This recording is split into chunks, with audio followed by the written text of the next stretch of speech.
لوہار سلیمانہ سیدو اپنے کام کا آغاز کر رہے ہیں۔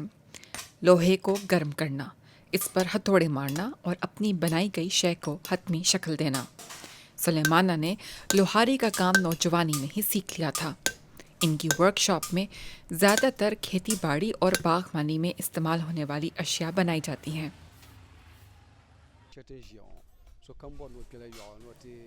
یہ فارمنگ کا سیزن ہے۔ اس وقت اوزاروں یعنی کدال اور درانتیوں کی مانگ ہوتی ہے۔ ان کے بغیر کھیتی باڑی کرنا ممکن نہیں۔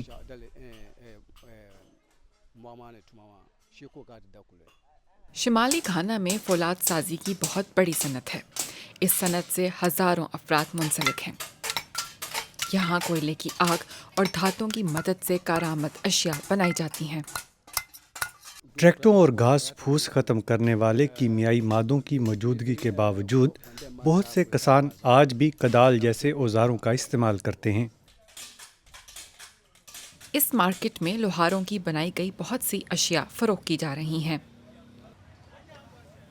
یہ اوزار خاص طور پر چھوٹے کسانوں کے لیے کارآمد ہیں، جنہیں جدید آلات میسر نہیں ہیں۔ گاہک زرعی شعبے میں استعمال ہونے والی مصنوعات اور کھانا پکانے کے برتن خرید سکتے ہیں۔ لیکن یہ خدشہ بھی ہے کہ کچھ لوہار گھانا کے قانون کی خلاف ورزی کرتے ہوئے لوہے سے ہتھیار بنا رہے ہیں۔ یہ چھپ کر کام کرتے ہیں۔ اسلحے اور گولہ بارود سے متعلق قانون اس کی اجازت نہیں دیتا۔